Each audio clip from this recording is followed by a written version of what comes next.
to Taryn. Taryn is a long-term homeschooling mum and a friend that I've known through years, and Shirley has. So Taryn is here today, not only in her capacity as a homeschool mom, but also as an author of a book that we have in our high school footprints program. And we thought that we would have a chat. It's not high school anymore. Oh, yes, of course it's not. Yes, we've just shifted it. It's for 10 to 14-year-olds, so it's your sort of Perfect. middle school, yeah.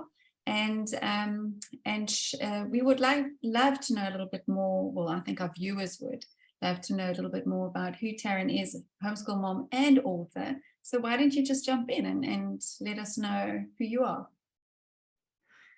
Thank you, Wendy and Shirley. It's great to be here. I've been enjoying the little chat we had beforehand as well, just catching up. It's been a while. Yeah, it has been. So background, are you wanting to know a little bit more about how I came to homeschooling? Yeah, give us that, and then how it morphed into your writing. Okay. So, my background is that I thought homeschoolers were crazy people. I thought, why on earth would you want to do something like this? My first encounter with homeschoolers was back when I was about 18 years old and an exchange student in America. And a friend of mine from school babysat for a homeschooling family. And it was the first time I'd ever heard of such a concept. And my knee-jerk reaction was, those poor kids, they must be weird. And then I went off to a science expo that a whole bunch of families had done together in the basement of some church. And I walked in, I was quite surprised to see there were so many people and so many kids, and their projects were really interesting and they were engaging. So already straight off the bat, I'd had my preconceived ideas challenged, but I still thought, oh, that's just weird, because I was 18, I'd only experienced school. And my imagining was that these kids were indoors all day, never met anybody else, never socialized. They must be strange. So that was my initial introduction to homeschooling. And I stuck with that viewpoint right through my university degree, listen to me, Australian coming out, my varsity degree. And I did teaching. So I taught for a while in a Christian school in Cape Town. And there was a homeschooling family that joined our small little Christian school's gala one year that was open to the homeschooling community.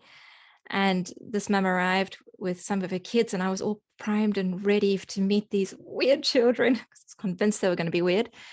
And I was the person on the table signing everybody in. And when the kid came in, I remember being really friendly, like scarily, strangely, weirdly friendly. And after this child moved away from the table, I thought, that child was completely normal. The weird one was me. And this child did look at me like I have two heads, and I don't blame him. But yeah, so that was my encounters with homeschooling. And I thought, these kids are actually pretty well adjusted. Maybe there's something wrong with me, but still in my youth and arrogance, I still figured I was probably right.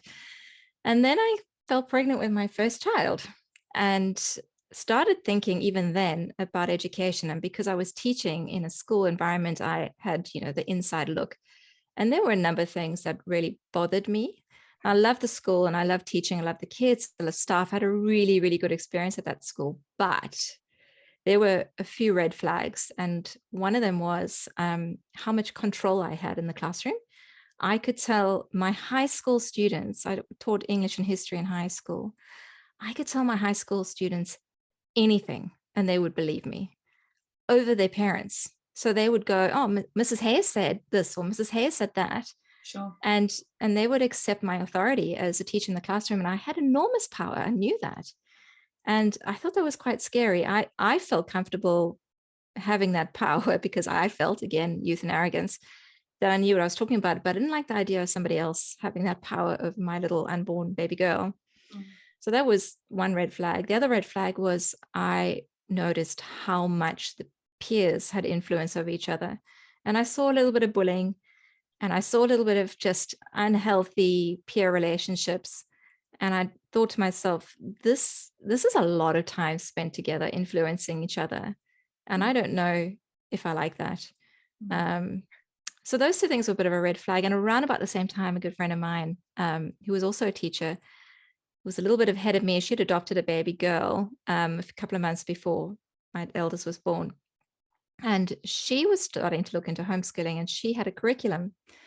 It was a catalog for a curriculum, and it was a Sunlight catalog. And she was reading it, and she gave it to me, and I read through the thing from cover to cover, and I read all the stories of all the parents and their testimonies, and I just thought, oh, I wish I'd been taught like this. And then I closed the cover and I looked on the front cover again, and it says, the way you wish you'd been taught. Yeah. So I'm like, it's a sign. Anyway, I started thinking, I need to look into this a little bit more. I can't be like, I was all excited. Like, now I wanted to homeschool just based off this curriculum and the concept of learning through literature. And I thought, I can't do that. I haven't even had this baby yet. I need to look into homeschooling. And that started me off into a journey of research this was 2002. So internet access was still quite young. And yet I searched everything everywhere. And a couple of years pretty much would go by before I managed to convince my husband that this wasn't a completely crazy idea. And that's a lovely story as well, but I won't take up too much time. And somewhere along that line, I met you, Wendy. You had open days back in those days in your home, very graciously opened your home to a bunch of strangers who wanted to know what curriculum they should buy. And I think Kira must have been about 2 or 3 at that time. And your advice was, don't put money into a curriculum. If you're going to spend money on a jungle gym. And that's what you told me. And I was like, I'm going to do that. That's such a great idea. So that's exactly what we did. We got the grandparents in and we bought a jungle gym by then I had another little one as well for the kids. And so it was a big Christmas present for the children from the lot of us. And we kind of stayed away from curriculum for a while. And when Kira was about 4.5, 5, we started looking into those early pre-K things with Sunlight, and eventually moved on to Little Footprints and Footprints as well. So that's a bit of our homeschooling journey. My kids are now almost 20, 18, and almost 16, almost 14. And they've all been homeschooled, never been to school. And my eldest 2 are actually currently working. The one's part-time studying at a Bible college and part-time working. The other one just finished a diploma in business, which here we're in Australia now, and here in Australia that equates to the first year of a business degree. So if she wants to carry it on, then she can basically slot into second year at university in a business degree. For the moment, she just wants to work. And so that's what she's busy doing. She works as an admin assistant at a law firm and is getting a lot of experience over there. So that's that story. So Taryn, do you feel that your rooting and grounding in literature-based curriculum, which Footprints is and what Sunlight is, did that feed into the ultimate writing of your book? Absolutely, 100%. Okay. It did. Good segue. How you got to that book. Well, tell us how you got there. Yeah. So my eldest was about, oh goodness, she must have been about 10 around that time. And I was thinking to myself, we're reading these amazing books, but I haven't found anything yet that my children can read that they recognize themselves in. And I really wanted them to be able to read a book or books about kids who homeschooled, kids who are, on a journey of faith and understanding of what that means. Good characters, really gritty stories. And I was like, oh, wouldn't it be great if I could get that kind of story and set in South Africa, because, I'd want to give them as much exposure to South African history as possible. And couldn't find anything. And then I was like, oh, might be fun to kind of write something. And so I started to write chapter by chapter just for my children. And then I would, write a chapter, read a chapter, write a chapter, read a chapter. And I never told them that I was writing it. I just was like, oh, there's this new story and I'm going to read it to you. And cool. so it was great fun, actually. And And because I was writing it for them, I built into the story things that were recognizable for them. So, you know, the kids in that story, they would have hot chocolate and hot cross buns by the fireplace and in the winter. And that's what my kids would do. And so they'd be like, oh, they do that too. I'll get really excited about it. You know, just little things like the recycling bin in the stories in the same place that ours was, and just little things just to excite them and intrigue them. And I'm just going to swap my earphones around. Sorry, I'm hoping this is going to work. It's fine. Got it. There we go. That's all good. Yeah. So eventually I let the cat out the bag, and I'm like, well, actually, Mum's writing this. I think it's because Kira was saying to me, Mum, when are you going to read the next chapter? When are you going to read the next chapter? And I hadn't written it yet. So I had to say to her, listen, I'm actually writing this and I haven't written the next chapter. And she was my little cheerleader. She was so excited that I was writing this story, and she just pushed me to finish it. And when I finished it, she was like, Mum, you have to get this published. And she was a bit of a writer herself. She was actually writing for Nali Bali. I don't know if your viewers, listeners will know, but it was a newspaper insert to, I think, the Sunday Times. I'm not sure which newspaper it was exactly, but it was particularly focused on literature, South African literature for children, and trying to generate really good reading amongst the community. So it was free, and it would often have stories in English and Afrikaans and one of the languages, so whichever one of the other languages, whichever region it was published in, it would have that particular story also published in, you know, Zulu or Sotho, or one of the Black languages. And she had written a little story and then entered it into Nali Bali and got accepted. So she had actually about 3 or 4 stories in their newspaper. So she was excited about the publishing process, and she knew a bit about it because of all of that. And yeah, long story short, I was like, well, maybe I should do this and actually offer this to other people, and thought maybe I should look into self-publishing or maybe traditional publishing, and, you know, weighed up the pros and cons of all of that. And just as I was about to make a decision just to go ahead and try and self-publish it, I got interest from a traditional publisher, and they were very generous in allowing me to put some of my own terms on the table, you know, just having ownership over the book itself, even though they would publish it, and a number of other things. And yeah, long story short, they published it, and that was a long time ago, 2013. Yeah, and we've loved it, and it's exactly what you say. It was something that our children could relate to, because they're coming out more and more now, but at that stage there were very few homeschool books written about homeschooling families.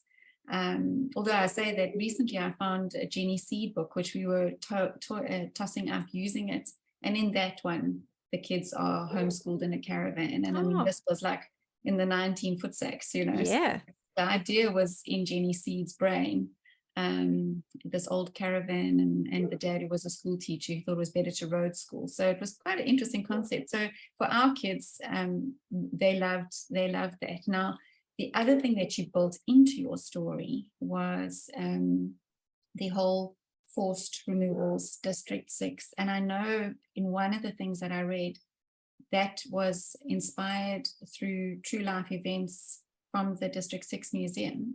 Were the other true life events, besides the hot cross buns and the recycling, historically, that you wove in? Historically, so the focus of the story is particularly on the history of District 6. So just for the sake of those who don't know anything about the book, I'll give a brief synopsis. It focuses around a young boy. His name's Simon, and he's 12 years old. He finds a bottle on Muizenberg Beach and finds a message inside the bottle, and it discovers that this message was written a number of years before by another young boy, similar age, whose name is Joseph. And he decides he's going to go and try and find this young boy from those many years ago. and 30 years ago. And in the process of trying to find this person, so discovers what was actually happening at the time to this young boy. Joseph is now a 42-year-old man, and 42, 43. I'm forgetting details from my own book. And in finding this man, or eventually finding him, he learns about what happened in District 6 around about that time, which was the tail end of forced removals for people due to the Group Areas Act in District 6. So that's the historical focus. And in terms of real life events, everything that I wrote about that can be pegged to some factual event was factual.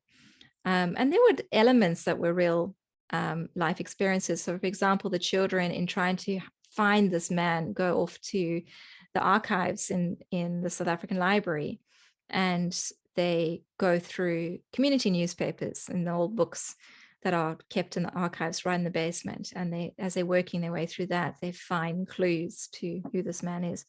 And that's a real life experience I had as a history major at university, having done actually a massive big project on District 6 myself, a paper on District 6, and had to go and do that, had to go into the bowels of the library and find these newspapers and work through them to connect with who the people were at the time and what was going on in the communities. So yeah, that would be a real life experience. And there were a few others. There's reference to the church, St. James Church in Kenilworth, where some of your viewers might remember in 1993, it was attacked by people who were part of the military arm of APLA, and they bombed the church. Now that doesn't come into the story at much. It's mentioned, but not much. But it does detail what that church went through in the 1960s, 70s, and 80s. It went through a massive revival, and a lot of people came to faith through the teachings from the minister at the time, Frank Retief. And so the character meets him. So there's those kind of real life things that are going on as well. Fantastic. Yeah. So go for it, Judy. Okay, I'm always interested in the mind of the author and how you develop this plot. And if you say you were writing it chapter by chapter, did you already have the end of the story worked out, or did it just come to you as you went? Because I think that's amazing if it did, Yeah, it's so long ago, and it's actually a little bit fuzzy as I think about it. But trying to remember, I came up with the original, the beginning idea of it, actually one evening in the bath, and I never bath, so that's a weird thing. But I just was intrigued by the idea. What if somebody found this message from and connected people, and they got to learn about what happened in history through that medium? And I really, really had enjoyed learning about the District 6 community when I was at university, and just how so many different races live together with a certain amount of harmony and love for one another, despite all the race tension and relation issues of the time. It was just, District 6 was just unique in so many ways. And I wanted to be able to communicate that through the stories. It's not the most, what is the word I'm looking for? I remember at this time, I was having a lot of conversations with the author of the book, The Green Ember. So Sam Smith, SD Smith.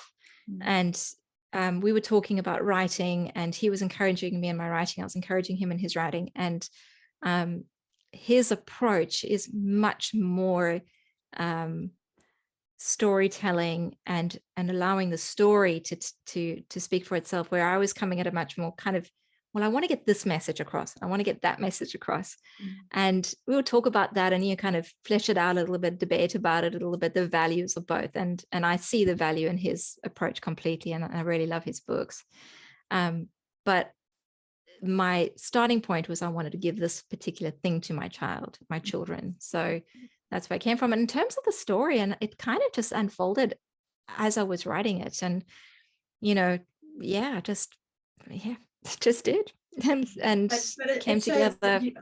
you obviously had already a lot of research. You were writing actually about what you knew, because it was stuff you had Yes. researched years ago at university.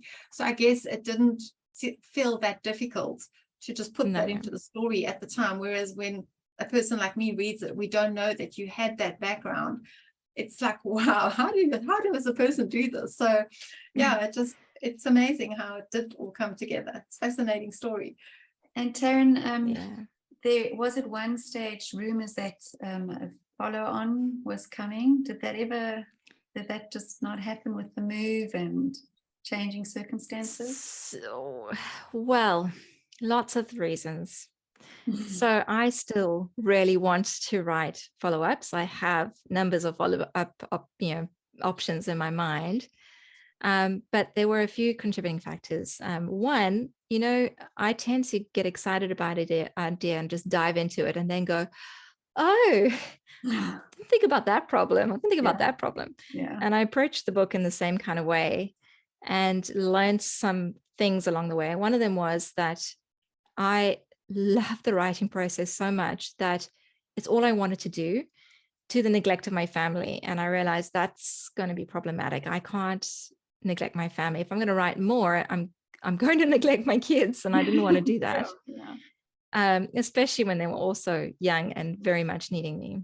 So that was one factor. The other factor was that despite being published by a traditional publisher, and this I learned is the case for all authors, I had to do a lot of marketing myself. And I struggled with that because I was told from everything I read and from what the publishers said, this is how you need to market it. But I just struggled with the whole self-promotion thing. And I, at the time, actually caught a lot of flack from mainly one quarter, a friend who just really gave me a hard time about it. And so I was constantly second guessing and going, am I doing the right thing? Am I doing the wrong thing? Am I coming across like I'm, in self-promoting? Am I being particularly self-promotional in a proud way, which is what the accusation was?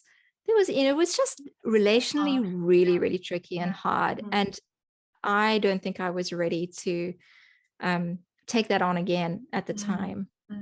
So there were those two factors that were pretty big. And then we moved to Australia. So that was a big thing 5 years ago. And so, just adjusting to life here and getting on with things here. But my kids are now at an age, as I mentioned earlier, where I could conceivably write again without neglecting them. I could package time in such a way that I could do that. And so it's something that's on my radar and my heart, possibly for next year. And so it's actually very much a matter of prayer at the moment. Oh, well, we'll commit to pray with you about that. Look, it's been fantastic to just get some of the insider detail, and I think it's greatly encouraging. Last thing I thought that we could maybe just pick up, Kira is your eldest, and you said she was writing well by the age of 10 and submitting. If you were to encourage a mom with a young child who has got, the dream or the goal of living by their pen, what would you say? How would you encourage that kid? Wow. If the child is particularly loving writing, let them just write. I think the experience of writing itself is a great tool. And let them read as far and wide as possible. I would also want to actually encourage mums whose children aren't particularly into writing as well, because my younger two don't love writing. They're my boys. and it's a bit of a chore, and I find myself second guessing myself all the time. And recently, actually, I also contribute to the Gospel Coalition here in Australia with articles from time to time. And recently, with podcasts that I do, I've been alongside book author interviews, I've been doing reviews of their books. And there is a young guy who is an intern for the Gospel Coalition, and he edits the reviews. And this guy's in his early 20s, and his editing is phenomenal, absolutely phenomenal. In fact, it was just yesterday I was kind of quizzing him. I'm like, were you homeschooled by any chance? Because like, he's really, really good. And he wasn't homeschooled. And I was like quizzing him a little bit about what kind of curriculum his school used, because I'm thinking maybe I can lock into what he's done to encourage my boys. Second guessing what I've always felt is actually the best way, which is to read a lot, read widely, and to write, just to do the practice of writing and that kind of thing. And so in quizzing him, he was like, oh, well, my school used this kind of method, but actually at the end of the day, it's been through reading widely and writing a lot myself, and just 100%. Taking note. Yeah. And so one of the things that he didn't actually say in so many words, but just reading what he said, I understood it to mean that he looked quite closely at how different people wrote things, and he would copy as well. So the idea of copy work, but copying as a high schooler or as a middle school age, really just engaging with other people's writing is really good. And I think one of the things is to maybe take a page out of one of their favorite books and get them to rewrite that, but change the location, or change the plot a little bit, change the character from a little girl to a dinosaur, or something like that. Get them to change it, but to copy it. And I think, you guys will know this is all very familiar stuff, because it's very Charlotte Mason-y. And it really, really works. So it's been quite a reminder to me, because I've been a little bit like, oh, I really need to find a curriculum that can help my boys better. But actually, I just need to spend more time with them and help them. Yeah. Well, it's been fantastic chatting and getting that insight. Shills, have you got any further questions for Taryn? No, it's just incredible how even after years of homeschooling, we still wonder if there's something better we should be doing. It just doesn't go away, does it? So, yeah. No. Well, thank you so much, Taryn. It's been fantastic, and lots of encouraging nuggets of knowledge and insight for homeschooling moms. So thank you so much for joining. Oh, great pleasure. This has been fun. It's great to catch up.